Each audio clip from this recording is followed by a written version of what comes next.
Welcome back to another episode of Diagnosing a Killer. My name is Kenna. I'm Coel. And get fucking ready.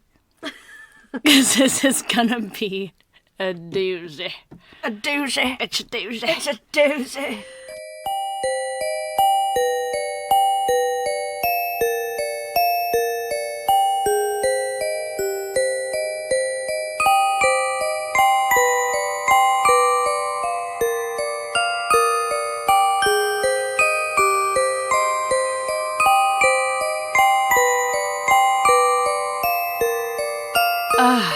First off, I just want to shout everyone out lately that's been messaging us and emailing us and, just sending us texts and stuff. If y'all have our personal contact, we've been getting a lot of really cool messages and stuff, especially on Instagram.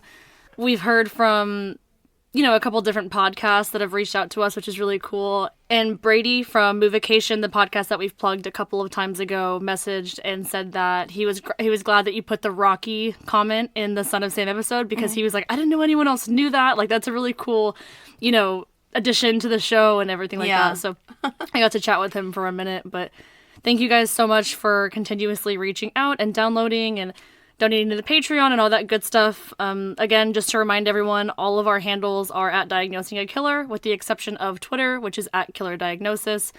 Email is the same thing, at Diagnosing a Killer, and then patreon.com/Diagnosing a Killer. Just to let everyone know. Yeah, and just to remind everybody, our sponsor links are going to be in the description below. So if anybody wants to get some good Valentine's Day goodies, or if you want to be a sponsor, just email us. And yeah, we'll talk about it. Cool. Did you take your sandals back? No, there's 2 pairs. I gave you my extra pair. Oh, okay. Yeah, I'm wearing shoes right now. With socks. Jandals with socks. Jandals with socks. Yeah. Are jandals like Jesus sandals? Yeah. Oh, okay. Yeah, because that's definitely what These they are look my like. favorite. Dang, I was like really cold when I sat down and now I'm hot. It gets warm in here really quick. Well, I hope everyone is ready. I'm sure that you know who we're going to be talking about if you clicked on this episode because it says it in the title. But as per usual, Coel does not know who I'm talking about. And this is going to be a fucking doozy. Like I said that earlier, but I am being real with it. I want to throw a huge content warning over this episode. I'll put it in the show notes as well. But this is a lot of victims that we have, and it's gonna probably be about 30 minutes of me just listing victims back to back to back. So I know that is a lot of content. We will do our best to kind of insert some chatter here and there so it's not just, all of that for an hour. But it does get a little heavy as far as the amount of victims, and it's not super graphic with the MO or anything like that, but it's just a lot of victims and a lot of content. Okay. So just to let everyone know. Now I'm curious. I know. Like, who else could it be? All right, so without further ado, we are going to get right into the case. Today, we are going to be talking about Gary Leon Ridgway, A.K.A. the Green River Killer. Ooh, Green River. Okay, Yeah. Not who I thought you were going to be bringing. Oh, but really? I'm still excited. So, we talk about Green River a lot. I feel like he's come up in a lot of episodes. We're like, was that Green River? No, was that Green River? Like, I don't remember what he did, blah, blah, blah. So, I'm going to tell you what he did, because this guy is a fucking monster. And it's a lot. Again, just to let everyone know. Does he go by any other aliases? Not that I read. No. Okay. He doesn't have a list of cool nicknames. I like the following. How about you? Oh my god, that's one of my favorites. So, Gary Leon Ridgway was born on February 18th, 1949 in Salt Lake City, Utah, to Thomas Newton Ridgway and Mary Rita Ridgway. He was the second of 3 boys, his older brother being Gregory Ridgway, born in 1948, and younger brother being Thomas Edward Ridgway, born in 1951. Gotta love a middle child syndrome. Oh yeah, it's already doomed. His father, Thomas, was a bus driver, while his mother, Mary, was a sales clerk at JCPenney. Oh. The boys unfortunately had a less than perfect childhood, with their parents frequently arguing in front of them, and his mother being described as domineering by multiple relatives. Interesting. So she wore the pants. In the 50s, right? In the 50s. She wore the pants, Okay, I see. Yeah. It was noted that all three of the boys and the father alike suffered verbal, physical, and sexual abuse at the hands of Mary. Oh my gosh. Yeah. Really domineering. Oh no, how far apart were the boys? I'm sorry. All within a year. All within a year of each other. It's like 1948, 1949, and then 1951. Okay, so they're all, okay. They're all really close in age. The only reason I ask is because after Menendez, they were pretty, well, I wouldn't say very close in age. Well, they were about 2 or 3 years apart. Mm-hmm. Just how much you can, like, want to lean on one another if you're all experiencing the same thing. Absolutely. So, Now, it's not clear if all of them suffered all types of this abuse, but she was noted as being the alpha of the family and just really taking advantage of, again, her sons and her husband alike. Since the father, Thomas, was a bus driver, he would be around town most of the day, and a young Gary remembers him frequently complaining about the presence of sex workers in the area that they lived. He would complain, like, there's a lot of people on the streets, and there's sex workers, and he would say some really ugly things about, their lifestyle and their, how they make money and all that stuff, so... When Gary was 11, the family moved to SeaTac, Washington, where they would spend most of the kids' time growing up. Oh, that doesn't make sense. I guess it kind of made sense, but I wrote it weird. Wait, what did you... Where they would spend most of the kids' time growing up. I mean, it makes sense, kind of, but I shouldn't. Okay. Where the kids would spend most of their time. Yeah, most of the kids' time. Most of the kids' time. And content, he slit her warning throat. Slit her warning throat. I listened to that the other day, too. So funny. When Gary was 11, the family moved to SeaTac, Washington, and Washington. Why did I say it? SeaTac, Washington. Like you have a vendetta against Washington. Like I was reporting that. Washington. This is where the kids would spend most of their time growing up. Okay, let's just leave it at that. Okay. I'm not going to say it again. Now, we've talked about the McDonald triad a lot. One of the 3 criterion, Gary had a problem with bedwetting as a child and up until he was 13 years old. Wow. Now, if anyone hasn't listened to that episode about that, the McDonald triad, again, is 3 things that will suggest that someone will be a serial offender later in life. And it is bedwetting past a certain age. And if it's later than the age of 10, it's usually a sign of either sexual abuse or this McDonald triad. Mm-hmm. Which, in this case, it's kind of both. It's both. Unfortunately. What are the other 2? The other 2 are animal abuse and arson, like setting small fires. Are we getting there? Yes, we are, actually. Content warning for this next part. This does have to do with sexual abuse on a child. Gary would later relay that whenever he would wet the bed, his mother would punish him by putting him in a cold bath, and she would also force him to let her wash his genitals for him until the age of 13. 13? Pretty gross. That's so old. And that's really old for that. I mean, obviously, if it's a baby, they can't do it themselves, but that's so ugly. Due to this abuse by his mother, Gary developed conflicting feelings of anger and sexual attraction to his mother at a young age, even showing signs of an Oedipus complex, but also he would fantasize about killing her because she was, quote, a big problem. Because she was just so hostile. He was just conflicted because he's experiencing this sexual abuse, but also this anger and verbal abuse. So he's like, oh, that's awful. It's terrible. And those are formative years for that, Gary attended Chinook Junior High School and Tyee High School in SeaTac, where he was known for being socially well adapted by his classmates. Those are weird words. Yeah, all of those words. Tyee High School and SeaTac. Content warning. It is known that during this time, he also experimented with arson and was also noted as killing a cat by trapping it in a freezer. I know. That's awful. So already he's meeting the full criterion for the McDonald triad. Mm-hmm. You can see where this is going. I mean, it's not called diagnosing a divorce. Yeah, it's not called diagnosing a divorce. It's also not diagnosing this child that eventually sought help and then everything was hunky-dory. Yeah. Happily ever after. Happily ever after. God, it's terrible. And it sucks because, he had it... I mean, as we see with most of the people that we talk about, they had it really fucking shitty growing up. Yeah.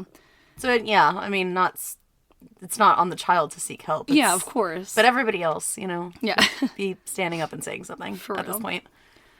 Although he was a troubled kid on the inside, his classmates described him as the opposite of whatever we would hear. Social, nice, and well-liked. Gary was not the brightest student, however, and his older brother Gregory was actually widely regarded as the most accomplished sibling, outshining Gary. Oh, I love that. Cute. Love that Do you for remember him. Robert Berdella's dad, like, idolized his older son, and he, like, wanted to disown his other son that he named after himself? Like, he's like, I know I named you after me, like, Robert Jr., but, like, my other son's better than you. But he's like so much better. It's like, what the hell? By like miles. Gary actually had an IQ of 82. So That's like the average right, is yeah. 100, so it's lower than average. Yeah, I think it's like 75, I think, is considered a need of assistance of some kind. Yeah. He actually reported suffering from dyslexia, paving the way for him to be held back a year in high school. In high school, I feel like that's so late to Yeah. be diagnosed with dyslexia. That's Well, usually something that happens in like elementary school. When you late start to read elementary. and write. Yeah. Yeah, exactly. So I'm not sure. Maybe it just, like, he had it, and it was undiagnosed, and then it just, like, really I'm sure was nobody. affecting him. I'm sure nobody paid attention to his homework. Oh, of course not. So Content warning. At the age of 16, Gary came across a 6-year-old boy that was dressed up as a cowboy and playing with a stick in a wooded area near his home. Gary asked the young boy if he wanted to go build a fort, and moments later, Gary stabbed the boy with a folding knife in his abdomen, puncturing through his ribs and into his liver. well, that escalated quickly. Yeah, he's 16. Again, already met the McDonald triad, so he's clearly been having these thoughts and the Right. frustration towards his mother, not making it okay. But at 16,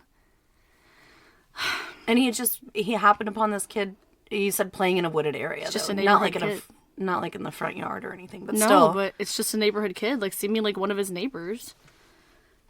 he was walking around with that knife on purpose. Oh, of course. He was either going to kill a person or an animal. Or an animal, yeah, exactly. And maybe that's why he went to the woods to find an animal. Yeah.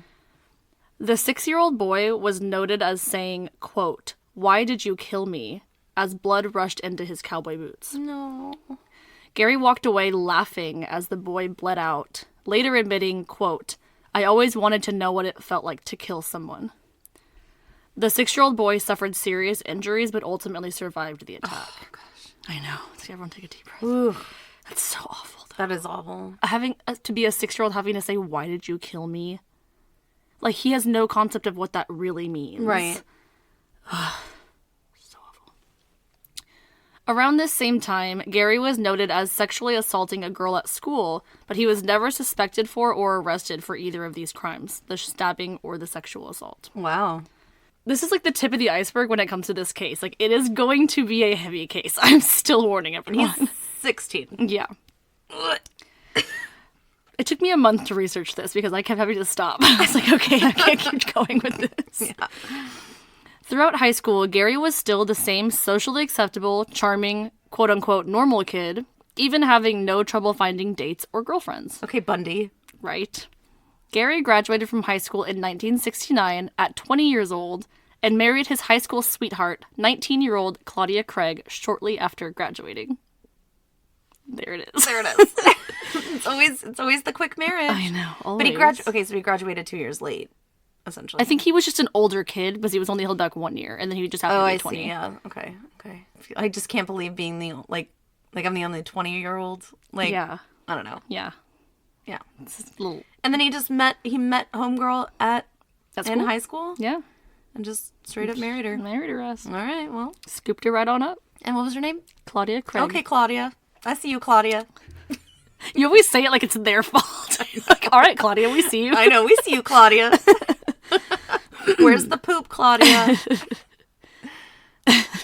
Shortly after getting married, Gary was drafted to the United States Army and left for Vietnam, where he served on board a supply ship and witnessed intense combat. That's totally healthy for somebody who's already experiencing this shit. That's Yeah. totally healthy. During the 2 years he was in the military, Gary was known to have had sex with multiple sex workers and ultimately contracted gonorrhea because of his antics. Who does that sound like? Berkowitz. Yeah. I was thinking that too. I was like, oh my god. Oh, Burke. God, that's awful. And the fact that he's utilizing sex workers for this, it's like, whoa, your dad said that sex workers were like, not good. He's all angry about them. So the fact that he's like participating in that is Right. interesting to me. Well, I think about that sometimes too when it's like the pendulum swings the other way and it's like, well, what's so bad about this? Like, I need to figure it out on my own. Yeah, and that's it's true. Kind of the same way with, I mean, people that abuse drugs. Sometimes people that are drug addicts are people that grew up with parents that were like completely straight, you know, things like that. Not to like put everybody in a bucket, but what I'm saying is that sometimes the temptation is what kind of makes you want to do it. Yeah. Because you've been told no your whole life and you're like, well, what's so wrong with that? Yeah. Let me figure it out. I figure this out. Let me figure this out on my own. Gets gonorrhea. Get gonorrhea. Although Gary was angered by the fact that he had contracted this STD, he continued to have unprotected sex with many different women, and before he returned home, him and Claudia would divorce. So I guess he like told her, she found out or something. Gonorrhea. No, he left. She was at home. He left. He got it.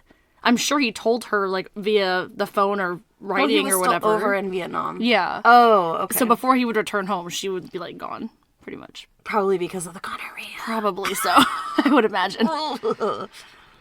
After returning home, some time had passed with Gary working as a truck painter, but ultimately falling into another quick marriage with a woman named Marcia Lorraine Brown in 1973. All right. Claudia's off the hook, but Marcia. Yeah. I see you, girl.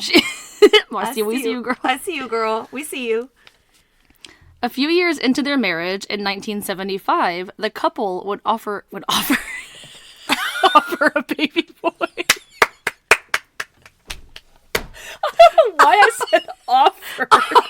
Offer up their baby boy to the gonorrhea gods just to get rid of it. They would welcome a baby boy. I don't know where the term offer came from. They had a baby boy named Matthew. Matthew Ridgway. God. In 1975. Okay. The birth of his son showed Gary a new way of looking at the world, and he was noted as becoming devoutly religious around the same time. We've heard that before, too. Mm-hmm.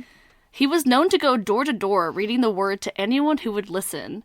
He would read the Bible aloud at work and at home, and he was also very insistent that Marcia become as involved as he was in his faith. Presumed. Yeah, so he wants her to, like, he's like, you have to call me the Colonel. Like, she wants her to be as religious as he is. You have to call him Jesus Christ.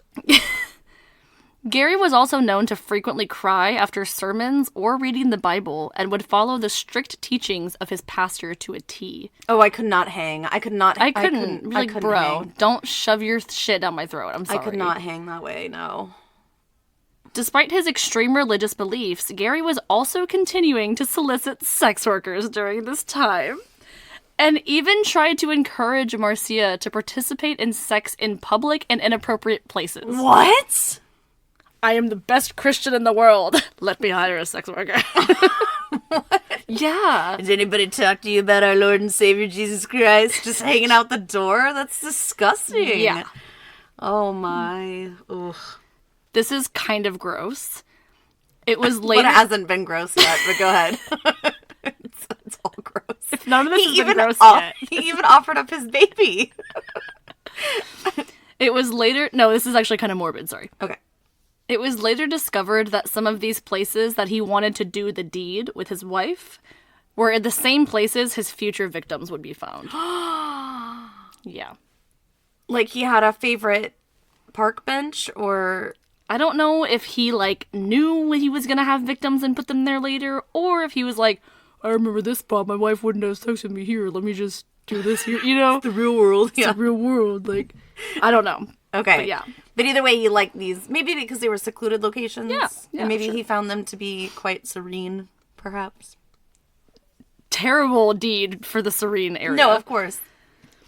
Along with all of his other bizarre behaviors, Marcia claimed that Gary also put her in a chokehold at one point during this same time period. Like, in an argument, seemingly. Oh my gosh. Or during sex. Yeah.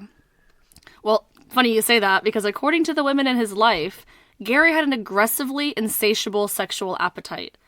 His past wives and girlfriends would later tell sources that he demanded sex from them multiple times a day, often in public areas or in the woods. Gross. Gary later admitted that he had a strange fixation with sex workers, but he also had a love-hate relationship with them. Because, I guess, his father, I don't know, And his mother, and the gonorrhea, yeah. He would frequently complain about their presence in his neighborhood, similarly to his father, Oh my God. but often seek out their services as well. Gary, It's you're the make one up your that's- fucking mind. Gary, you're inviting them into the neighborhood, bro. What are you talking They're about? there for you. They're for you. They're looking for you. He would later claim that he did not want anything to do with the sex working community, but some people believe that he was simply torn between his sexual urges and his religious beliefs, causing him to retract his statements like all the time. Oh, baby. I know, he's just so torn. He just doesn't know who he is. I don't know what to do. I want to be good, but I can't. Dude. Dude. I want to be good, but I can't. All these prostitutes in my neighborhood, and I don't know what to do. I went to Thai high school. I went to Thai high school in Chicago. Stop paying them, Gary. They won't come around. For real. So the next several years are kind of like a blank spot in Gary's life, but it is believed that he just laid low and worked the same job during this time. We're now going to be into like 1970. So it's believed that Gary Ridgway could have committed his heinous crimes as early as 1970, but there is no concrete evidence to support that idea. However, in 1980, Gary was arrested for allegedly choking a prostitute, but no charges were filed after he claimed that the woman had bit him and it was self-defense. I'm sorry. Yeah, like Munch, and then you're just like, "Rrr." Like, For I mean, real. you don't. You punch somebody out of self-defense. You don't or hit them strangle with something. them. You don't strangle them. Yeah. That's weird. 8 years into their marriage, in 1981, Marcia had had enough of Gary's bizarre behavior, and she filed for divorce. Good for you, Marcia. Newly single, lonely, and angry, Gary began to change his focus from religion to crime. Dun, dun, dun. Dun, dun, dun. In 1982, Gary was arrested and charged with soliciting sex work, but it seems like he was able to make bail or got off on small charges because he didn't serve any time, like jail time, for this offense at all. After being released, Gary began what would become nearly a decade-long killing spree, totaling at least 71 victims during this Oh time. my gosh. That's a lot. That's a lot. That's why I said this episode's a fucking lot. With his anger towards sex workers and his rage inside, Gary decided that he would take out his anger on the sex work community. We've heard this before. He figured they were vulnerable members of society who were often avoiding the police due to how they made a living. But Gary did not just want to engage in rough sex with them. He wanted to kill as many as he could. He went in with the idea, I'm not just going to hire these people, and then it was an impulsive decision. He's like, I'm going to kill these people. It's all premeditated. Yeah. Okay. Exactly. Now, this is where I'm going to start listing the victims. Again, this is a lot of content back to back, so bear with me. We'll take short breaks in between. But just to let everyone know, content warning. Also, another content warning, the youngest victim is as young as 14, just to let everyone know. 14 and up. Gary's first confirmed victim was 16-year-old Wendy Lee Cofield, who was living in foster care at the time of her murder and engaging in sex work. In July 1982, Wendy had run away from her foster home and was on the streets when Gary picked her up off of State Route 99 in King County, Washington. She's a child. I know. His MO remained the same throughout his entire murder career. He would sometimes show victims a photo of his son to make himself appear harmless and then trick them into trusting him. What an ass. That's so fucking disgusting that you would use your child to murder people. It gets worse. It was even noted that he would pick up the girls sometimes after picking up his son from school and engage in sex with them in the car while Matthew was there What the fuck? when he was a baby. It's noted, I saw it in two different sources, that one source said it happened once, other sources said it happened multiple times, but either fucking way, that's disgusting. It doesn't matter if it happens once or 10 times. That's just awful. He's like, oh, look at my cute son in the back. We're just a harmless, father-son duo. He's just a mushhead. Don't worry about him. No? Oh, I used to call my son a mushhead when he was little, because they're just like little mushy sponges. Yeah. So they're just so squishy. Yeah, so I used to call him a mushhead. It's a little mushhead. That's funny. But they're still capable of retaining memory. No, it's not... for sure. And this is absolutely awful. I'm just gonna I'm just going to throw another content warning out here since we broke the ice a little bit there. He would then either bring them back to his house or engage in sexual activity elsewhere, where he would initiate sex with them while himself being behind the woman. Like, that was, like, the way that he kind of got the upper hand, if you will. Yeah. After several minutes of intercourse, Gary would reach forward and wrap his forearm around the women's necks, using the other arm to pull it backwards as hard as he could, strangling them in the process. And killing them? That's terrifying. Yeah. Yeah. Oh my god. It is suspected that this is the same fate that Wendy met during her time with him. I know. Wendy was found on July 15th, floating in the Green River, completely nude, with her clothes wrapped tightly around her neck. Gary's second victim, Giselle Ann Lovorn, disappeared just 2 days after Wendy's body was found, her body being discovered similarly to Wendy's.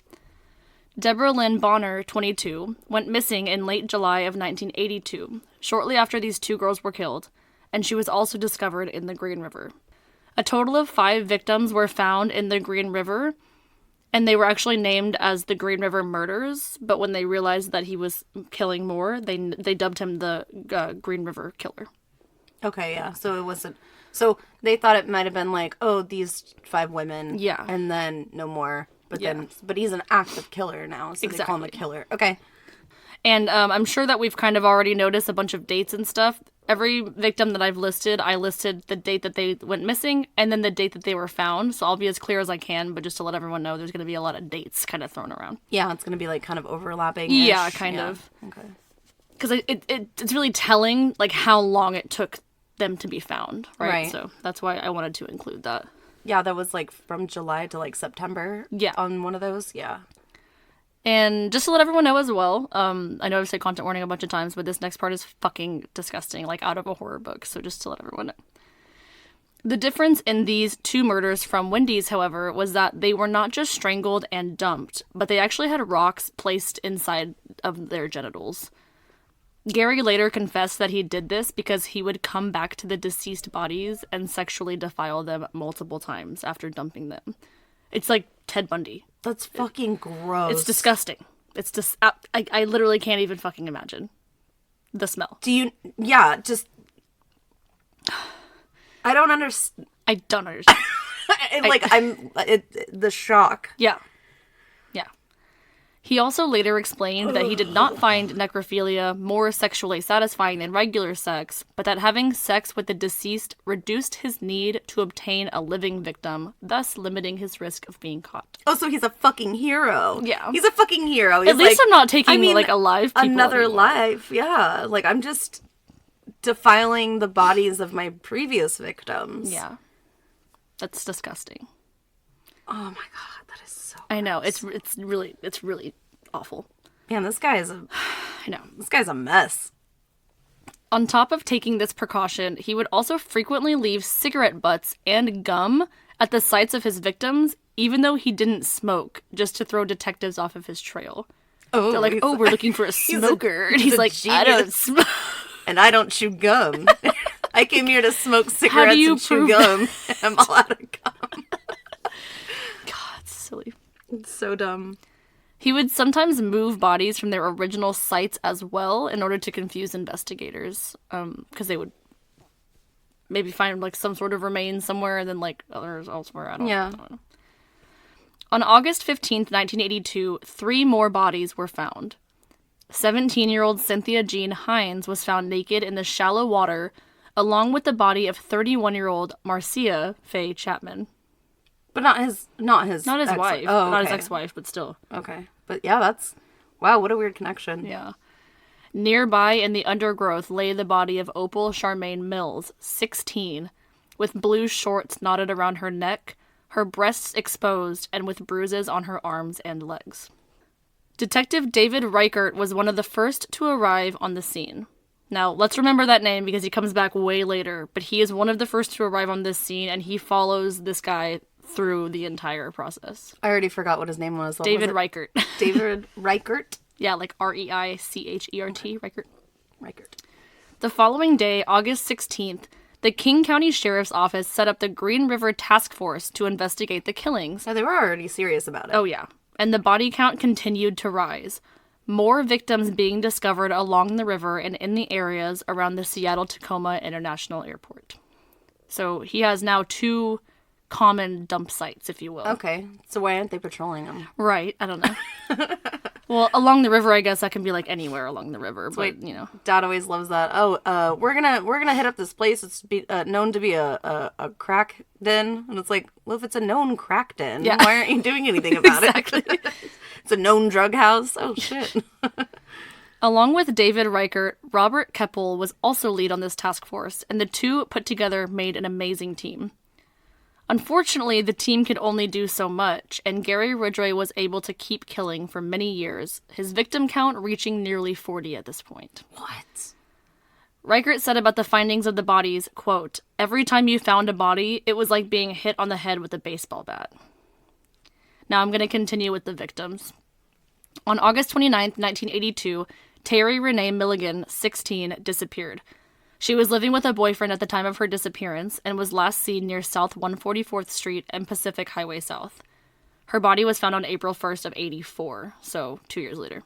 Oh my gosh. The victim of a homicide at the hands of Gary. On September 15th, 1982, 18-year-old Mary Bridget Meehan was on a walk when she was picked up by Gary, never to be seen again. The remains were found a year and 2 months after her disappearance near Tyee Golf Course. On September 20th, so just 5 days later, Deborah Lorraine Estes, 15, had run away from home when she was picked up by Gary Ridgway. Her body was found in June of 88, so 6 years later, and she left behind a younger sister. Wow.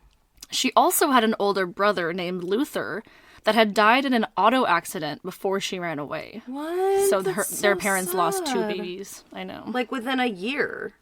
Yeah, I mean, she disappeared. Her body Well, wasn't she found for disappeared. 6 years, Yeah. but she was gone.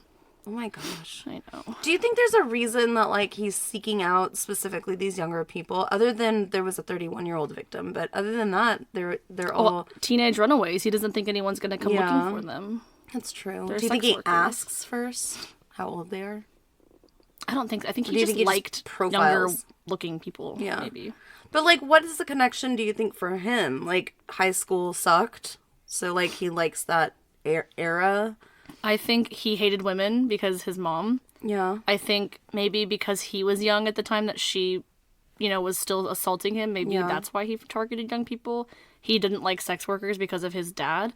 Or maybe he was uncomfortable with himself, like, enjoying the company of sex workers, and so he killed them so that no one else found out that he, like, That's was true. doing it, Yeah. There's a bunch of I mean, different he's reasons. clearly a pedophile, too, so... Yeah, of course. But, I find that really interesting, because, there's always that... It's always one of those things, is like, I don't necessarily trust somebody that doesn't have people their own age that they hang out with. Yeah, of course. And so, it's kind of just one of those things. It's like, I mean, there's definitely somebody that I used to know that only hangs out with people that are, like, 18, 19, 20. That's so gross. And, like... I don't hang out with those age people. Yeah. I'm like, and, like, he's in his 30s. And it's like, yeah, no thank you. It just shows your maturity level, is what I'm saying. Of course, yeah. And I'm not saying then that the clearly... IQ thing, too. Yeah, but clearly he's not in it for a long-term relationship. I'm just saying, Yeah. that Gary seems like it just... what I'm saying is that it's trying to recapture something, but I kind of wish Yeah. that I knew a little bit more about, like, why. Yeah, Like, well, his psyche is very odd. Again, but he has that low IQ. Maybe that's the people that he can relate to the most because his brain is not as developed as someone his age. that's a would very have good been, point. He was probably a very angry kid in high school, too. Oh, for sure. So that might be another thing, too. Yeah. Interesting. Now, on September 26th, 1982, Linda Jane Rule, or Janie, was last seen.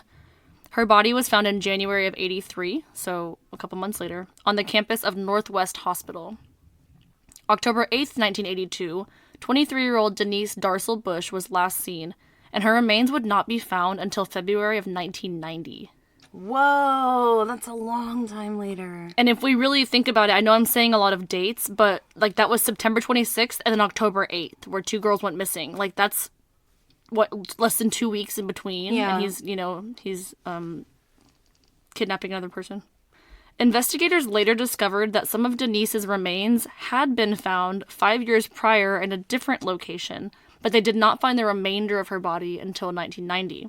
As I said earlier that he would move some of his victims to confuse them. Well, maybe not dismemberment, but after a certain amount of decomposition, maybe? Yeah, that's what I'm thinking. Because I don't think he dismembered his victims at all. Yeah, it doesn't seem like that's a goal of his. The next day, October 9th, 1982, Shonda Lee Summers, 17, was last seen along Pacific Highway South near 144th. That was where another girl was last seen recently. Yeah. It took nearly a month for her to be reported as a missing person, and her body was found 10 months later just north of SeaTac Airport. Not sure why it took her longer than others to be reported, but again, these are potential runaways. They're, sex workers are probably not checking in, every day at home. That's true. And not just checking every day at home, but it could be like, I'm going to go stay with my friend for a few weeks. Yeah, exactly. And they think, their parents think they're safe or whatever, and in reality, they've run away. Yeah.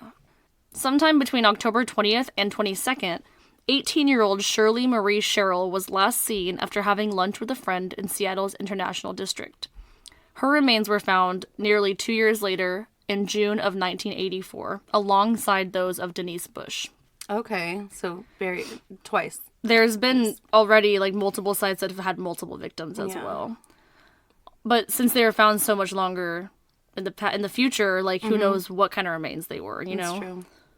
On December 3rd, 1982, 20-year-old mother Rebecca Becky Marrero disappeared around South 216th and Pacific Highway South. Her remains were found next to another victim. She was reportedly friends with previous victim Deborah Estes. So, I don't know if he knew that or not, but... Who did that? I think that was Andre Chikatilo, right? He kidnapped a girl and then kidnapped her friend later, too. Yeah, I remember that. December 24th, 1982, Christmas Eve, Colleen Renee Brockman, 15, and Sandra Denise Major, 20, were both reported missing in 2 separate calls to police. It is unclear whether these girls knew each other or not, but it seems as if they didn't know each other. They just happened to be reported missing on the same day. Okay.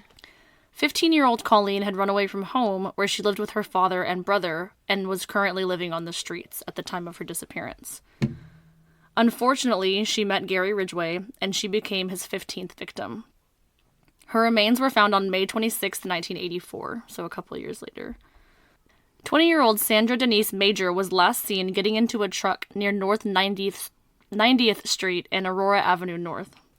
Her body was found down a steep embankment on the outskirts of Mountain View Cemetery in Auburn on December 30th, 1985, so 3 years after her disappearance. Everyone take a deep breath. I know, it's a lot. I know. Dolores Laverne Williams, 17, is known to have disappeared around 2 p.m. on February 6, 1983, at Rainier Avenue South and South Ferdinand Street, at a bus stop outside the Red Lion. There's a lot of information about that one. A lot of information. Her remains were found on March 31st, 1984, so about a year later, alongside 3 other victims near Star Lake Road in South King County. He's just doubling up, tripling up, I guarantee you he's well, no one's found this body yet. Let me just dump this one in the same spot. That makes sense. Right? But then it's okay, but if somebody finds one, then they're going to find all. Yeah, exactly. Which is a little stupid. But they didn't find them for years after this, so it's he's long gone at that point. Not really, but... She was identified via dental records, actually, after Gary confessed to her murder in 2003. Ooh, it's a little bit of a hint, huh? We'll get to that. On March 3rd, 1983, 18-year-old Alma Ann Smith was last seen on Pacific Highway South when she ran into the infamous killer. Gary later admitted taking Alma to his home and strangling her there, unfortunately ending her life. He left her body in the woods that same evening, and she was found on April 2nd, 1984, so about a year later. On April 10th, 1983, 23-year-old Gail Lynn Matthews was last seen entering a truck along a highway, and her body was discovered in September of that same year. But it wasn't identified to be her until 2 years later. 4 days later, on April 14th, 1983, Andrea Marion Childers, 19, was reported missing. Her body would not be discovered until many years later, in October of 89. I know, it's wild. We're still in 83 currently, but I keep talking about dates that they're discovered. I know that everyone's... Hopefully I'm not confusing anyone. No, it's just overwhelming. It's a lot. Yeah. On April 17th, 1983, Sandra K. Gabbert, 17, and Kimmy Kai, or Mimi, Pitzer, 16, were both reported missing by their families. Sandra was last seen off of Pacific Highway South near South 142nd Street, and her remains were found a year later at the Star Lake Road area, a wooded, isolated spot. Sandra was known by many to be a free spirit and a friendly person to all. Mimi was last seen in downtown Seattle, and her remains were found 9 months later outside of Mountain View Cemetery near 2 other victims. I'm almost done listing victims, and then we're going to get back into some other stuff, and then I'm going to go back to victims. On April 30th, 1983, 18-year-old Mary Jane, or Marie M. Malver, was last seen by her boyfriend getting into a paint-patched pickup with a dark-haired man about 30 to 40 years old off of Pacific Highway South. So the pickup is consistent at this point. Marie's boyfriend attempted to follow the truck, sensing that something may be wrong, but he lost him at an intersection. 4 days later, her boyfriend reported the incident to police, who found the truck parked less than a half-mile away at a house. What? This house belonged to Gary Ridgway. Oh, gotcha, bastard. Maybe not. Police questioned Gary at his home about his knowledge of Marie, and he stated that he did not know her or have any information as to her whereabouts. Police saw no further reason to investigate Gary. They were like, oh, okay, have a nice day. Marie's remains would not be found for nearly 30 years next to another victim after Gary confessed to her murder. Oh my god. That's... Ugh. I bet that boyfriend felt so bad. Yeah, I know. Isn't that awful? He tried to follow the truck and then he lost him. So sad. I know, it's terrible. Okay, this is literally 4 days later and Gary's already back at it. The police just fucking questioned you. He's like, oh, got away with it. On May 3rd, 1983, 21-year-old Carol Ann Holman Christensen was last seen after lunch when she walked out of the Barn Door Tavern on Pacific Avenue South. We've heard that street name before. Mm-hmm. She had been planning on returning later that evening as she was a waitress there and she had a shift that night. Carol was a young mother separated from her husband, and she was an extremely hard worker, wanting to give her and her daughter a good life. On Mother's Day, only 5 days after her disappearance, a family was hunting for some mushrooms in a wooded section of Maple Valley and came across her body, dunked in water and reclothed backwards. Which is really interesting. That's strange. It is also, strange. Underrated heroes, mushroom farmers or whatever. Yeah. Mushroom hunters. Mushroom hunting. Because it was also in Andre Ticatilo too, which is funny that it's really? I twice don't in remember one that. episode. Yeah, it was mushroom hunters that discovered one of the bodies. Interesting. Yeah, or they had seen, I don't remember if it's the people that had witnessed him covered in blood or something, but yeah. they had gone into the woods to mushroom hunt, and it's just such a unique thing It's that so you would innocent. never hear. Yeah, exactly. Along with her being reclothed backwards and in the water, she actually had one shoe on the wrong foot, and the other shoe was actually never found. That's really interesting that he would reclothe her body. Yeah, very interesting considering his other victims have been nude. Yeah. She also had a bag placed over her head. In addition to this, 2 cleaned fish were laid across her body. She had raw sausage wrapped around her and a wine bottle in her hand. What? A very interesting scene. And she was a sex worker? She wasn't it just said she I don't went think missing, she, right? no, she wasn't. She was a waitress. So do you think that maybe it's you know what I mean? You know what I think? I think that he had just gotten questioned by the fucking police and he couldn't control this urge. And so he had to make it look like it wasn't consistent with his other victims because they were onto him or whatever. Yeah, it's because he's so smart. Yeah, exactly. I don't think she was a sex worker. I mean, it said she was a waitress, so Yeah. definitely doesn't fit the MO. Yeah, right? But that's what I was wondering. I was like, did he treat her body differently because she wasn't a sex worker? Oh, I see what you're saying. Interesting. I'm not sure. That's all it said about her. But he's got these urges. On May 15th, 18-year-old Martina Teresa Otherly was last seen. Martina was born in Fürth, West Germany, while her father was stationed with the U.S. Army. I don't know if I said that right, so I'm sorry. Anybody listening in Germany. I think Fürth. Yeah, Fürth. Fürth. The family lived in Germany from 1965 to 1968, and then they returned to the States and settled in Washington. Martina went to Bethel High School and joined the Army National Guard while she was actually still in high school. Oh, wow. She was actually medically discharged before her 6-week training was up, She enjoyed roller skating, basketball, baseball, and absolutely loved swimming. Oh, so she was super active. Yeah, for sure. Love hearing that. After she was reported as missing, Martina would become, unfortunately, the 28th victim of the Green River Killer. The next day, on May 23rd, 1983, Cheryl Lee Wims was last seen in the Central District in Seattle, the same day as her 19th birthday. Oh. Yeah. This was not the first time that her mother, Ruth, who was a nurse, unfortunately would live through this terrible tragedy. No. Cheryl's older sister, Deborah, would disappear under eerily similar circumstances years later. Was it ever confirmed if it was him? Cheryl's skeletal remains were found just north of Seattle-Tacoma International Airport in 1984. Deborah was last seen on October 25th, 1990, when she left her apartment to go to a supermarket on Pacific Highway South.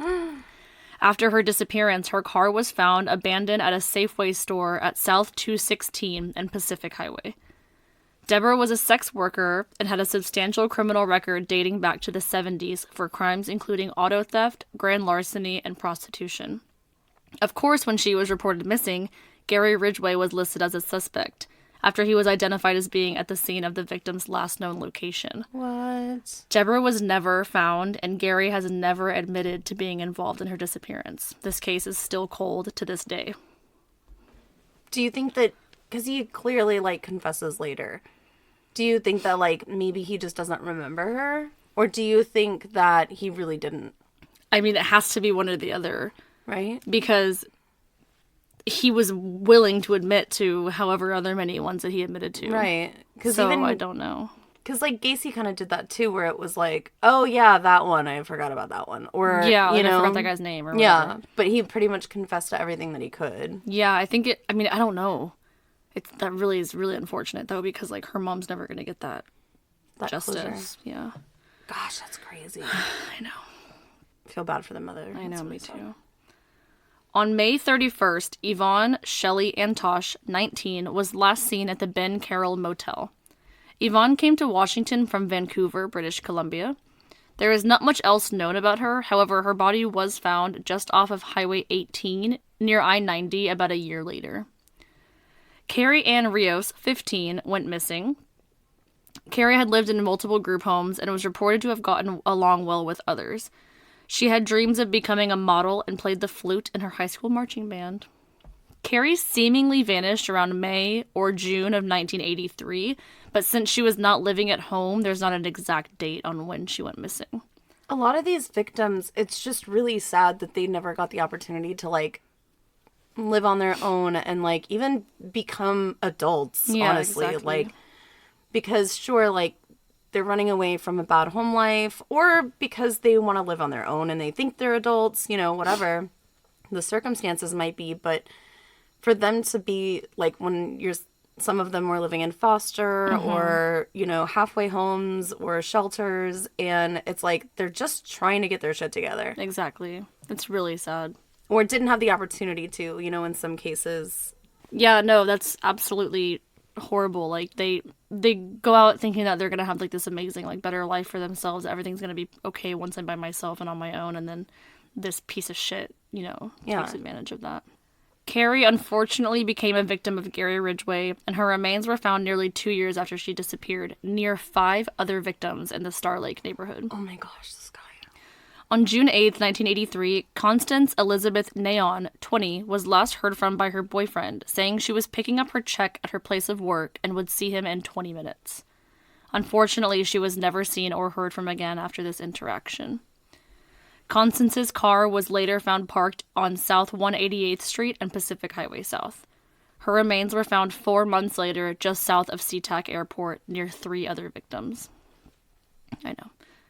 On July 18th, 1983, 22-year-old Kelly Maureen Ware was last seen in the Central District of Seattle. Her remains were found 3 months later by the airport near 3 other victims as well.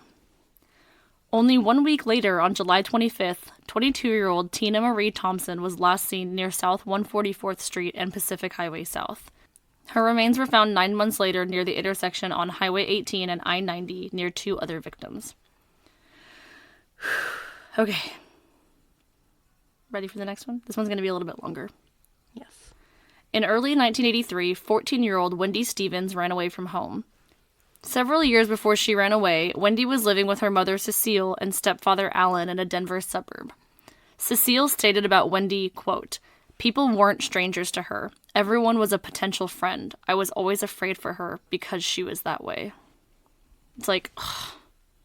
Like, that sucks that you have to be fucking worried about your kid because they're outgoing and personable. Yeah, and they have they don't have low social meters. Yeah. You know? Cecile began to worry when Wendy started acting out of the ordinary. She stated, quote, "She was going through those rebellious ages. She would just take off, sometimes for weeks, and there would be no forethought. She would leave in the winter without a coat." End quote. At one point, Wendy left home and was gone for a month, and when she came back, her mother stated, quote, "It was just really strange, because Wendy acted like, quote, nothing was wrong, nothing had taken place, she hadn't been absent." So, essentially, she showed up one day, like, she had never left, like, it was just, like, no time had passed. Yeah, that's pretty strange after being gone for 30 days. Yeah, exactly. Almost immediately after this conversation, in August of 1983, Wendy ran away from home, and unfortunately, this would be the last time her family would see her alive. Her mother remembers, quote, "I was really afraid for her because she was so gregarious and because she had become so undependable. I didn't know what to make of any of it." Wendy Stevens' remains were found on March 21st, 1984, but she remained unidentified until October of 2020. When police showed up at Cecile's house. In 2020. Showed up at Cecile's house to deliver the news that they had identified her, I'm assuming through DNA or something. Oh my gosh. Yes. Wendy's father, Carlos, her bio dad, had passed away in 2014, never getting to know what happened to his daughter 30 years prior. So sad. Wendy would be known to be the youngest victim of Gary Ridgway. She was 14. That is so fucking sad. 2020. They waited almost 40 years to hear. Can't. This the smallest bit of a silver lining is that Cecile knows. Yeah. Like, she didn't pass without knowing. Yeah. There's chocolate, and then there's Lindt chocolate. Chocolate that has a silky smooth and velvety texture has since become synonymous with Lindt since its conception in 1879. If you're looking for that perfect Valentine's Day gift, Lindt has you covered. In chocolate. Click the link in the show notes below to receive a 150-piece Lender custom mix, gold tote, and Valentine's tote, all for just $38. This offer is valid between January 30th through February 14th. Get yours today. On August 18th, 1983, April Dawn Boutram, 17, disappeared. She had moved from Spokane to Seattle, and she was last seen when police spoke to her in the 7300 block of Rainer Avenue South. Did they Spokane to her? Sorry. Her remains would be found later that same year. 26-year-old Debbie Mae Abernathy had moved from Texas to Seattle just weeks prior to her disappearance on September 5th, 1983. Her goal in moving was to have a fresh start with her boyfriend and her son, but unfortunately, she would become a victim of the Green River Killer after her disappearance. On September 12th, 1983, 17 days before her 20th birthday, Tracy Ann Winston disappeared. Tracy was a known athlete, playing Little League as a kid, and was on the high school basketball team. She was last seen around 6 p.m. at the Northgate Mall. Her body would be found in 1986 in Cottonwood Park at South 238th Street. We're going to keep going. Maureen Sue Feeney, 19, was last seen on September 28, 1983, just 7 days before her 20th birthday.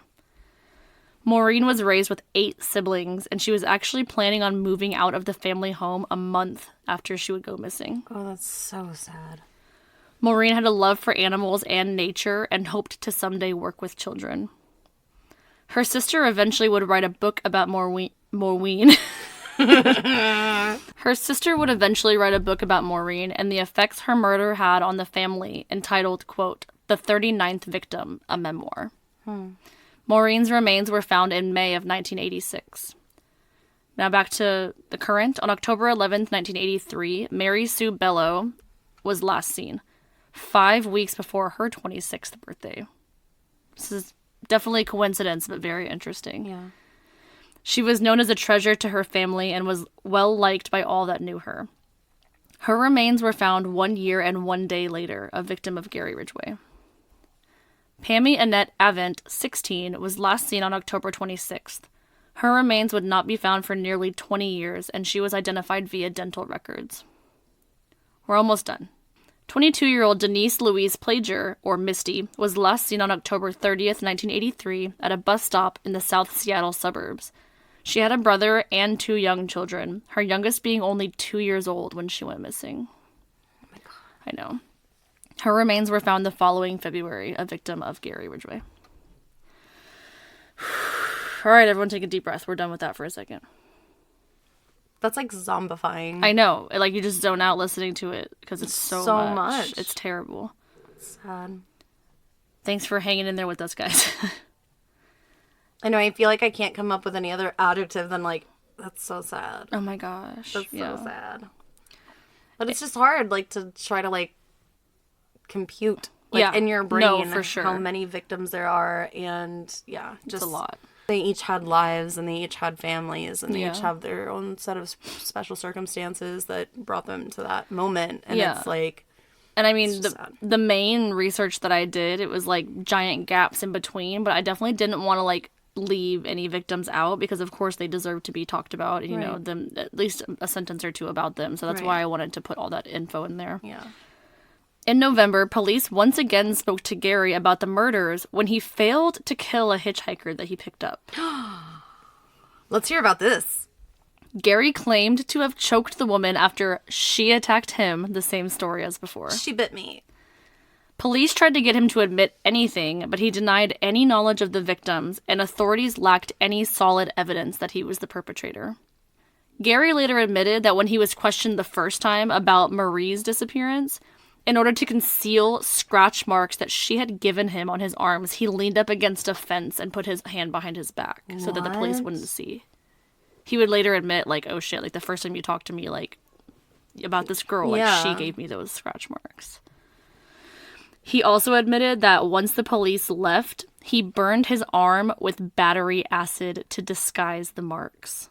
What? Ow. With fucking battery acid? Like, you realize those will Just heal, light right? yourself on fucking fire. Well, I guess he was thinking, like, oh my, okay, if they come back, like, I'm not going to be in the same situation. I might as well get rid of these now. Like, oh my God. battery acid. Fucking psycho. You couldn't have just, like, drawn all over your arm with, like, Sharpie or something, but like, oh, like, I was bored. Yeah. No, I'm just practicing special effects. Yeah. Like, what? What happened with what was the story with the hitchhiker, though? So, it was pretty much the same story as before. They had said that he choked her, and then he was like, well, she attacked me, and it was self-defense, and the police didn't have any solid evidence. They were like, okay. And she didn't, I guess, press charges or anything? I guess or not, yeah. whatever. Yeah. Oh, okay. It was, like, unidentified. Like, it wasn't, like, a giant story. Yeah. Now, you guessed it, Gary continued to kill after this, and on December 23rd, 1983, he would come across his next victim, Lisa Lorraine Yates. So there's not a lot of information on Lisa. Some sources stated that she was either 18 or 19 at the time of her disappearance, but Gary did admit to her murder later on. On February 6th, 1984, Gary picked up 16-year-old Mary Exeta West. Exeta. I don't know how to say that middle name. It's a really cool name, though. Yeah. EXZ. Yeah. Yeah. This was actually a month shy of her 17th birthday when she went missing. Her remains were found in September of 85, the following year, in Seward Park at the base of a tree. On March 21st, 1984, Cindy Ann Smith was last seen hitchhiking along Pacific Highway South. Her remains were found nearly 3 years later when 3 boys stumbled across partially buried skeletal remains in a ravine behind the Green River Community College. Hell no. She was 17. No. Like, as a kid. Ugh. I know. 3 kids Okay. to, like, have to witness that. Yeah, that's terrible. Get this. In May of 1984, Gary, still being considered a person of interest in the case due to his history with prostitution, called police and offered to assist them in their search by performing a polygraph test. Oh my god. Suggesting he could be ruled out upon passing it. Oh my god. Why are they like this? It's just a stupid machine. It's just a machine. I'm smarter than a machine. Get this. He fucking passed it. No, he didn't. And he was let go as a suspect. Shut up. He fucking passed it. It's because he's such a dummy. I'm not trying to be rude, but like with an 82 IQ, how the fuck did you do that?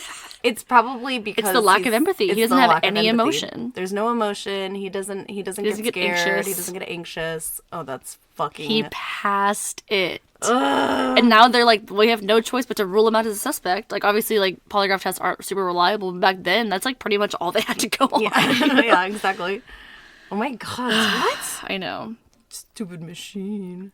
By 1985, seemingly because he was still under suspicion from police, women actually stopped disappearing, and Gary seemed to have stopped murdering altogether. Did he get married? He got married? Oh.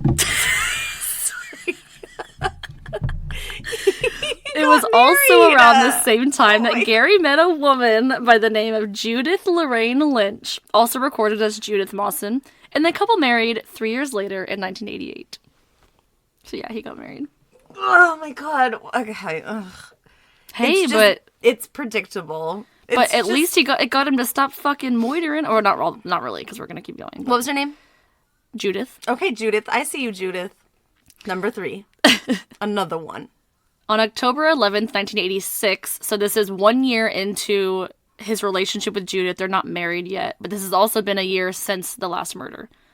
Patricia or Patty Michelle Barzak went missing. But since the disappearances had stopped for nearly 2 years at this point, this was not immediately thought to be the Green River Killer. Patty was 19 at the time of her disappearance, and her remains were found in February of 93 on Highway 18 near the Seattle International Raceway. They just initially didn't think it was him, but she was also found by all of his other bodies. Yeah, exactly. Although they didn't find her till 93, though. Yeah.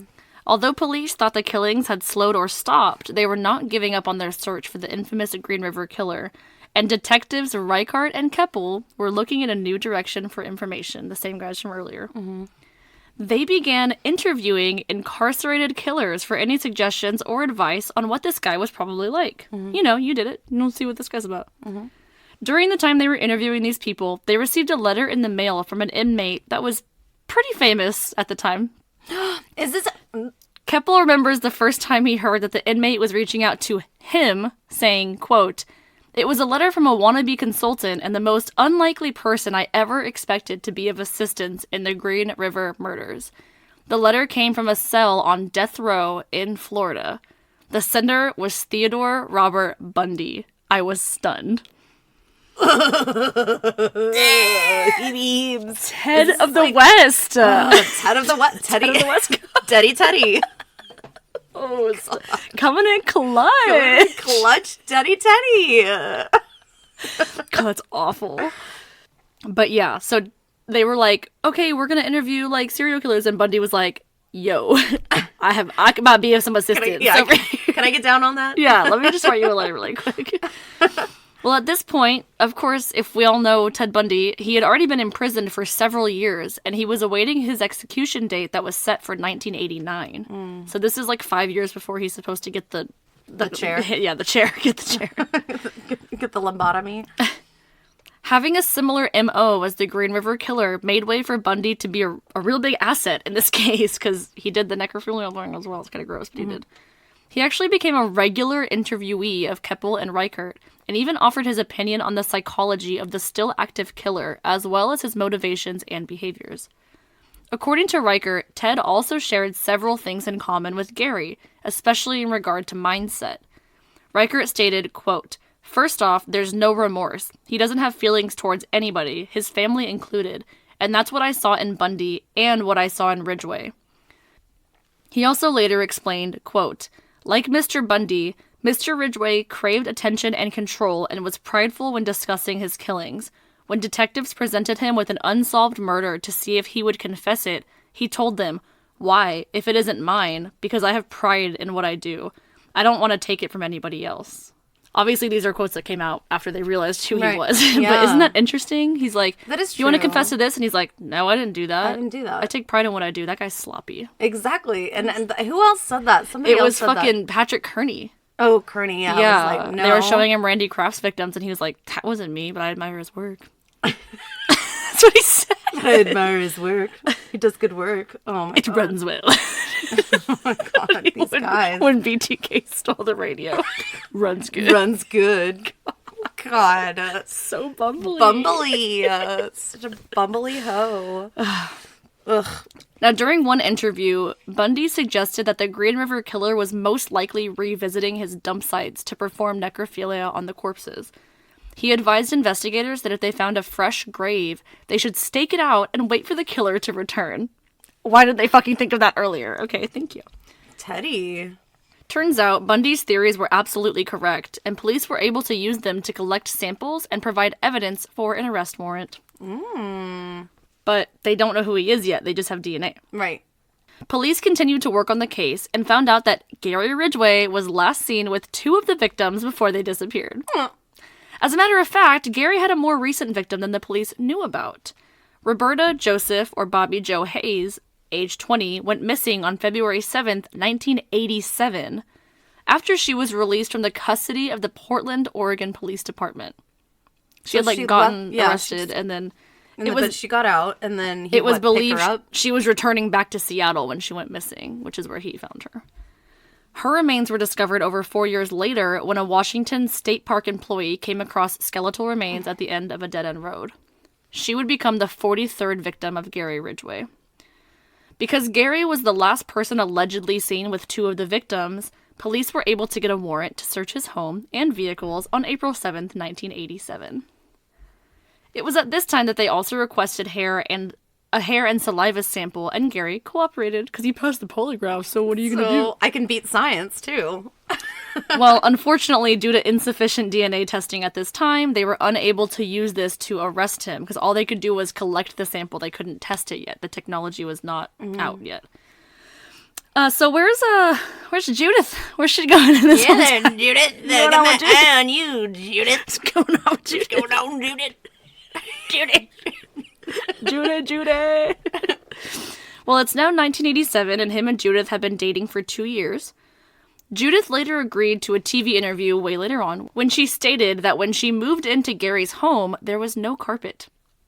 Investigators later suggested to her that they believed there was no carpet because he must have used it to wrap up a body.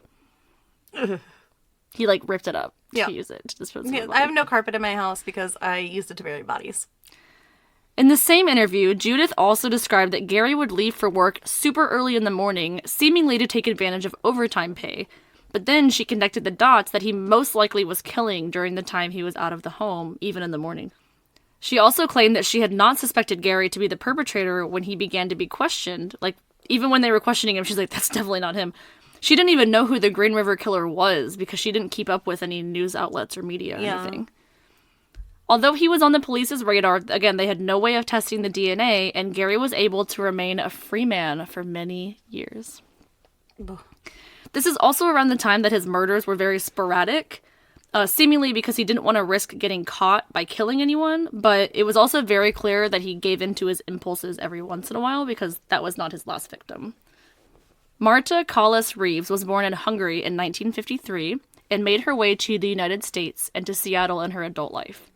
She was last seen on March 5th, 1990, along Pacific Highway South, and unfortunately, she would become a victim of Gary.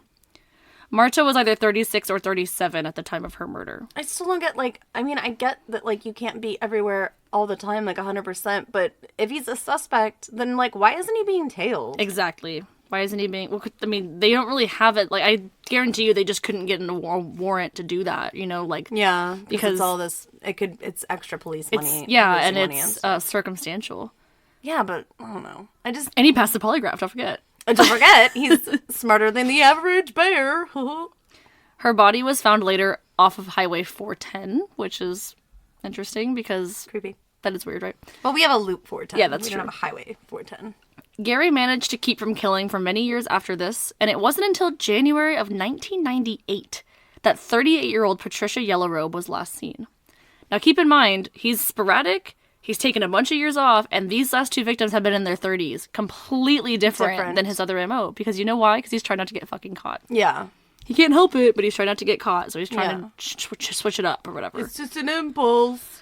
The location of her disappearance is unknown, and her body was found on the morning of August 6th, 1998. She had been found in South Seattle, just off of Des Moines Way South. Her death was actually ruled as an accidental overdose, and she was never listed as a victim of the Green River Killer until he confessed to her murder in 2003. Whoa.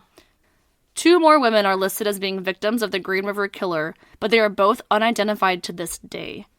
One girl who has been identified as Jane Doe B17 was between the ages of 14 and 18 and is known to have gone missing between December 1980 and January 1984.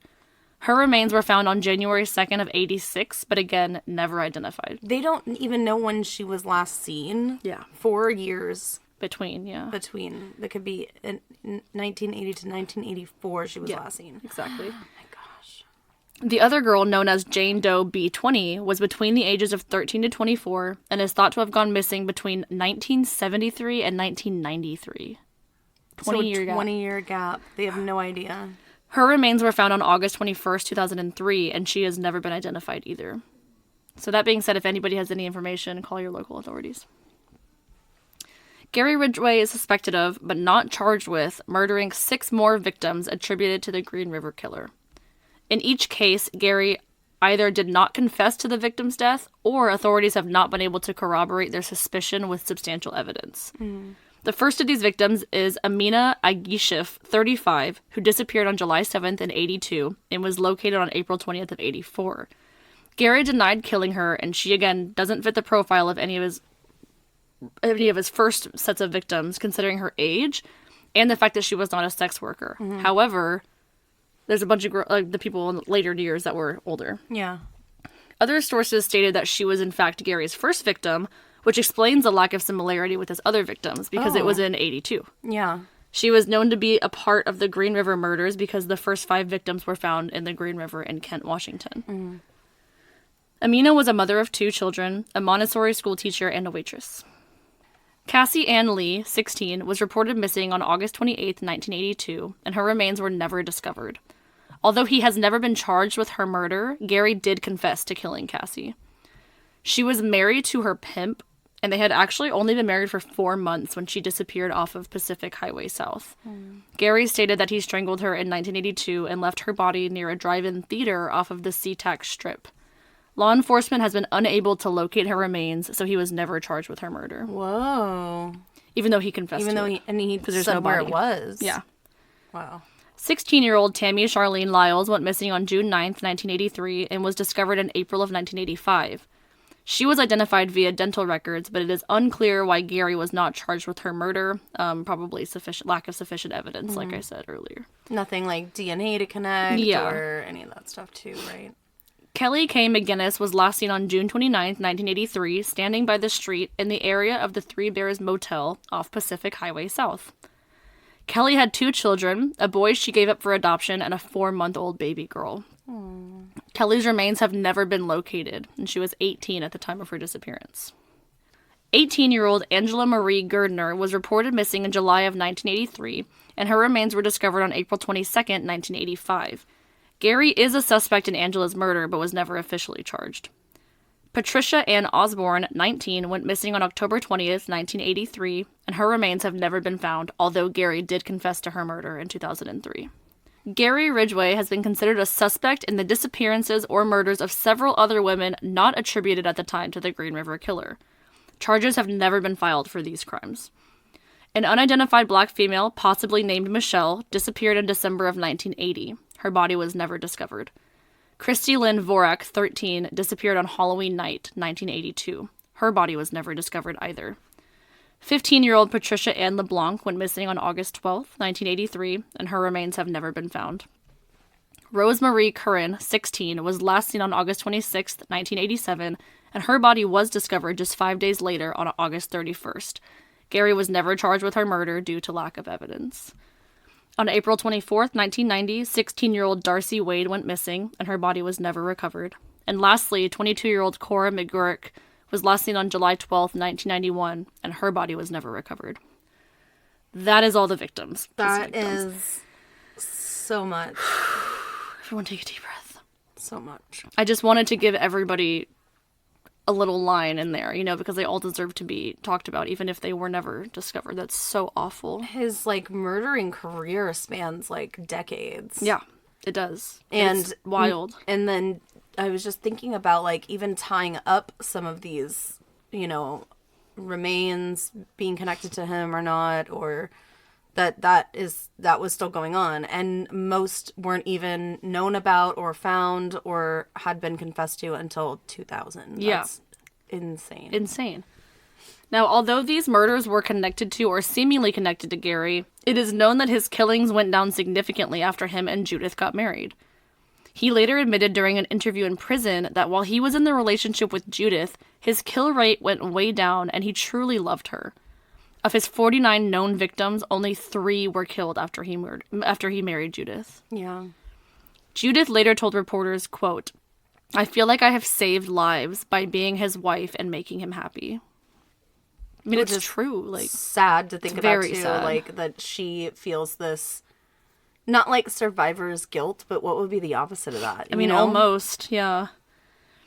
Gary managed to lay low until the early 2000s, and due to DNA testing coming a long way, the samples were finally able to be tested, but it was not as cut and dry as authorities would have liked it to be. In March of 2001, investigators re-examined evidence from across the years the killer had been active. Beverly Himmick, a Washington State Patrol Crime Laboratory forensic scientist, told the New York Times, quote, "It was a last-ditch effort. We didn't have a lot to work with, but we went through a lot of evidence again.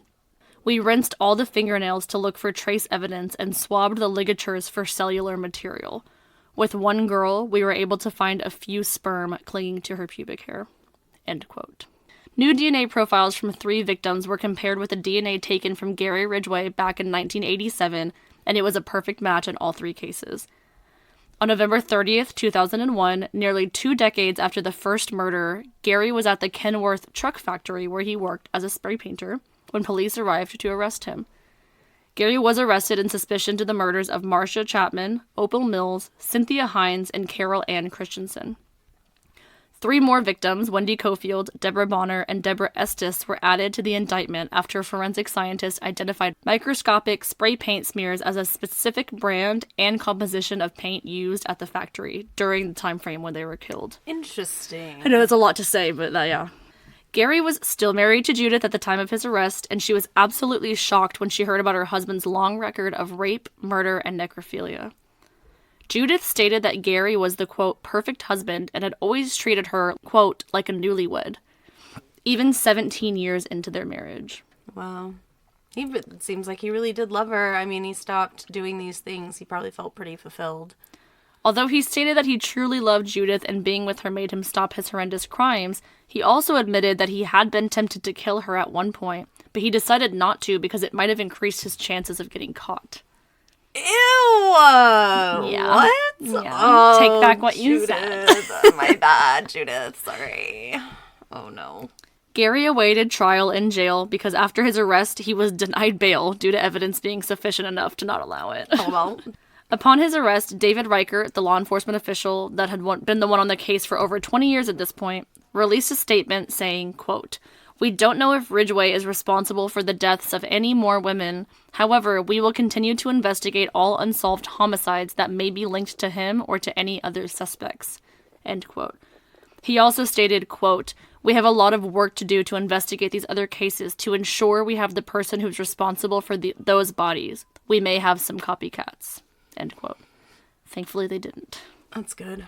Oh, God, that reminds me of Berkowitz. I know. I was like, we're having a tough enough time catching one of them. Could you imagine if there were 2? I know. Early in August 2003, Seattle TV News reported that Gary had been moved from a maximum security cell at King County Jail to an undisclosed location. Other news reports stated that his lawyers, led by Anthony Savage, were closing a plea bargain that would spare him the death penalty in return for his confession to a number of murders. Now, it was almost 2 years later to the date, on November 5th, 2003, when Gary's case finally went to trial. So he just rotted for 2 years. 2 years? Good. Although he claimed his innocence when he was arrested, Gary Ridgway pleaded guilty to 48 charges of aggravated first-degree murder, although he admitted to killing as many as 71 in total. What? He just... 48. 48 counts of first-degree murder. That trial. Could you imagine? How long it took? Know. Yeah. And as part of the plea bargain, actually, this would spare him execution in exchange for his cooperation in locating the remains of his victims and providing other details. So that's why they were able to find all those victims.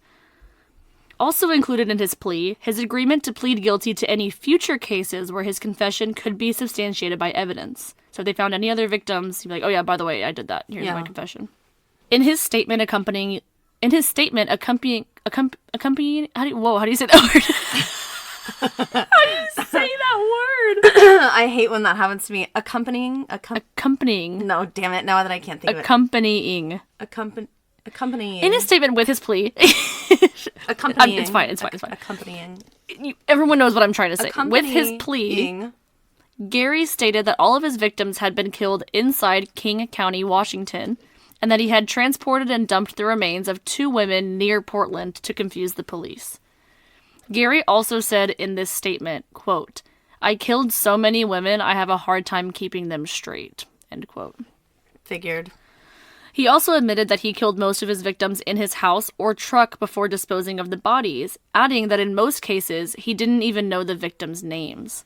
So do you think that's another reason, like, when Judith came to live with him, he couldn't really kill in his home anymore? So then maybe that's why. I mean, he just rather be safe than sorry, you know?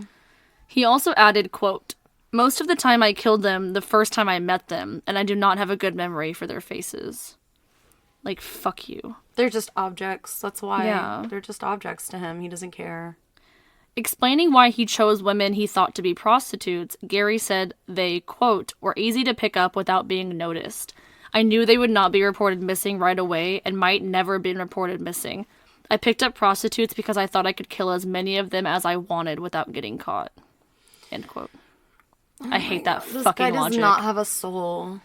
I hate that fucking logic. That doesn't make any fucking sense. Deputy Prosecutor Jeffrey Baird noted in court that the deal contained, quote, the names of 41 victims who would not be the subject of State versus Ridgway if it were not for the plea agreement. Is that 49. Him trying to, like, justify not having him on the death row, like the death penalty? Yeah, it's like we got all of these confessions because we spared them death penalty. Right. King County Prosecuting Attorney Norm Mailing explained his decision to make the deal. Quote, we could have gone forward with 7 counts, but that is all we could have ever hoped to solve. At the end of that trial, whatever the outcome, there would have been lingering doubts about the rest of these crimes. This agreement was the avenue to the truth. And in the end, the search for the truth is still why we have a criminal justice system.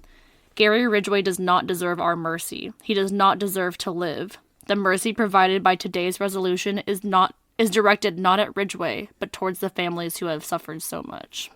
Do you think that, like, if you were in a similar set of circumstances that you would, for your own, like, sake of moving on, that you would need a piece of paper that said, this man has been convicted of killing that person that you loved, like a loved one?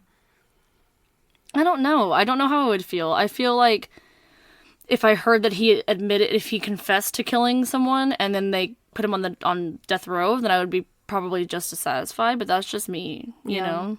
I don't need, like, it legally to be in the fucking system. I mean, person's gone either way. Right. That sounds really bad, but that's just my personal opinion. Yeah. Like, you can't do anything about the fact that person's not here. Right, but, like, for me, I feel like I would need that. You would? I would need either for him to confess or for them to link through DNA or... Yeah, something like that. I wouldn't just let it be a cold case. That would bother me. Right, but what I'm saying is that there are so many victims that have either gone unidentified or not found or, you know, what have you, that weren't a part of the trial. Yeah. And I feel like my loved one not having their name on that piece of paper would bother me. It would bother me too. Yeah. I see what you're saying. Yeah, I agree with you.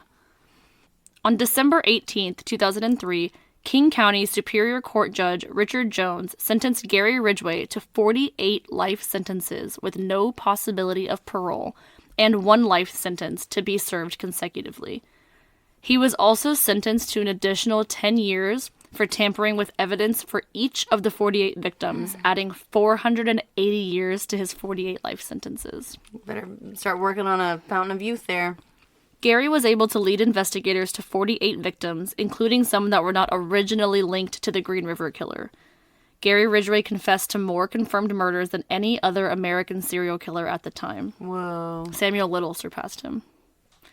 Over a period of 5 months of police and prosecutor interviews, he confessed to 48 murders, 42 of which were on the police's list of probable Green River Killer victims. In one taped interview, he told investigators initially that he was responsible for the deaths of 65 women, but in another taped interview with David Reichert on December 31st, 2003, Gary claimed to have murdered 71 victims and confessed to having had sex with them prior to killing them, a detail which he did not reveal until after his sentencing. In his confession, he acknowledged that he targeted prostitutes.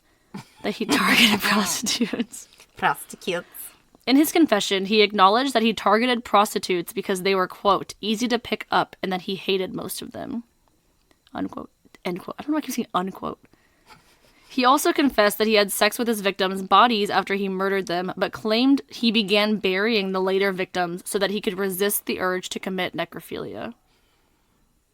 Like, you have to do something to prevent yourself from committing necrophilia? Damn.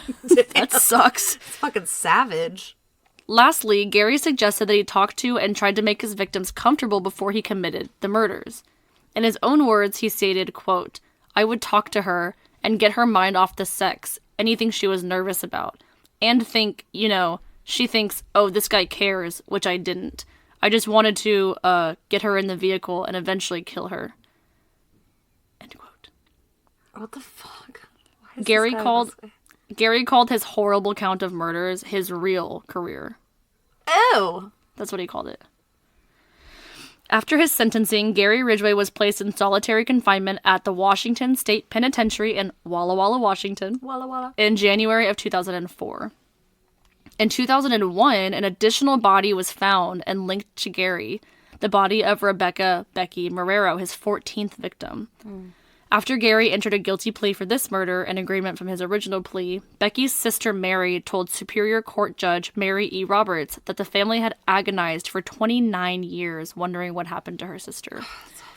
She stated, quote, I don't agree with this plea deal to spare his pathetic life, unquote, end quote. At this point, Gary turned in his chair to face her and the two other family members. Mary continued without a fucking beat. Hell yeah. Quote, he makes me sick to my stomach that he beat the system. She then told the judge, quote, if I had one thing to ask today, it would be to kill him. Gary then rose and began to apologize to the family, but was cut off by a man in the audience that said, quote, shut your mouth. That bitch. Like, shut your mouth, motherfucker. Shut your mouth. Judge Roberts responded, quote, I'm sorry you had to wait this long for some truth and some justice. She then told Gary that in his case, quote, I can find no compassion, and added an additional life sentence to his charges for this crime. In 2013, Gary claimed in an interview with news media outlet that the number of women he killed was more like 75 to 80, but this was not taken as truthful by a lot of people because he was probably just seeking attention. This is 10 years after he was sentenced. It's probably like, oh, I have more information. Continue to talk to me. Yeah, exactly. So I'm sure you're wondering, or maybe you're not, about his son. Because remember, he had a baby. He did have a baby. Yes. Matthew Ridgway was 26 years old when his father was arrested, but he was actually not home at the time, as he was serving for the Marines in San Diego at the time of Gary's arrest. Today, he is in his late 40s and tends to stay out of the public eye. Good for him. Gary Leon Ridgway will be 74 on February 18th. He's and is still alive. Still serving out his days in solitary confinement in Walla Walla, being let out of his cell for 1 hour a day for 4 days a week. Not even all 7. Wow. While Gary was never seen for mental illness or diagnosed with anything, due to the fact that he frequently engaged in necrophilia, this suggests that he is a sexual serial killer. We've talked about that before. It's also thought by many that he had undiagnosed antisocial personality disorder, but I would have to disagree with this just because of his great long-term relationship with Judith. Right. Gary was, in fact, a compulsive liar who was always trying to make everything up and make it exactly how he wanted. He was very good at manipulation and was especially good at lying, considered he passed the polygraph. Yeah. You know, that's like really fucking weird. Because he doesn't own any feelings. Yeah, exactly. And lastly, he has also been labeled as a psychopath due to his lack of empathy, just like you said. But that term is outdated, as we know. But yeah, that's the story. That is intense. One. I know. God, I'm many... so glad I don't have to fucking think about him anymore. How many lives he affected, you know? Dude, 71 victims at minimum. At minimum. Every one of those people has 2 parents and siblings, and, you know, like... Yeah. God, it's awful. And like, they're so young. Thank you guys for bearing with us in this long episode. That was a lot of harsh content and a lot of, you know, hard things to listen to, but, you know, it's, again, I always stand by the fact that I want to include every victim because they deserve to have their stories told. I think that your phrasing was appropriate as well. Yeah, so... I try to, you know, we try to be respectful with things like that. I want to Yeah. say something like really ugly. But still, you know, it's a lot of stuff. It's hard to listen to, especially when it's back to back like that. I think the last one that I had that was back to back like that was Patrick Kearney. Yeah. And at one point you were like, God, are we like done with this? It's a lot. I was like, I know. And that was a 2-parter, and you stopped like at the last victim, I think, and then because we There was had to, still it was like an another hour. 2-part. Yeah, it was like an exactly. hour and some change. Yeah, but I don't know. I mean, he had a terrible childhood. Like, don't get me wrong, you know. But he also had an older brother. And, you know, we always say that. It's like, why is one person the rotten apple and the other one's not? You know, they both had terrible childhoods, and it's so unfortunate. But you can't feel bad for the adult that made these decisions. Yeah. He literally said, I want to kill prostitutes, and that's what I'm going to do. And then that's what he did. Like, he didn't just, like, you know, self-defense one day and then killed it, kind of like Eileen Wuornos, and then realized he liked it. Like, it was, like, his intention going into it. Right. God, it's awful. So I don't know about his psyche. I mean, I think it's definitely a lot of nurture. I think it's a lot of nurture too. I feel like, yeah. And again, you know, and I know that I joked at the beginning about middle child syndrome, but oh yeah, he had a younger brother too. Duh. Yeah, that, you know, these other kids are probably, I don't know, maybe he thought that they were experiencing something, or from his perspective, he was experiencing something different than his other 2 siblings, and then that's why he felt the need to act out more. Yeah, definitely. I don't know. Well, man, it was fun hanging out with you. My butt's asleep. Mine too. That was a doozy. I'm starving. Absolutely. Thank you guys for joining us. Again, we hope you're enjoying the mental breakdowns as well. We had one come out Monday, and then this case will be out, you know, when it comes out, and we're just gonna keep doing it. I have a couple cases that are already like researched. I'm ready to record and just put this all out there. So I just started looking into the case that I want to do, and we say this every time. We're going to do something a little different. Yeah. Like, it's going to be different than my next some one's of the going to other be ones. really different. Yeah, so I'm really excited for the upcoming cases. Woohoo! And yeah, just thank you guys so much for listening to us. Again, all of our handles are Diagnosing a Killer, except for Twitter, which is @KillerDiagnosis. Donate to the Patreon if you'd like. We love being able to buy some stickers and, you know, stuff for you guys. And you know, if you want to sponsor us, let us know. Click the link in our show notes if you are interested in anything that we have to offer. Those do not expire unless we say otherwise on the ad. But that is all I have. I am starving. Me too. We're gonna go eat dinner. All right. Okay, love you. Bye. Oh shit.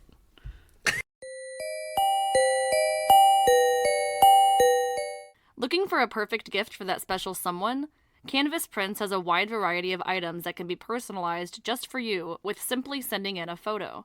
Whether you're looking for a personalized pillow or a meaningful photo collage, Canvas Prints offers artist quality at affordable prices.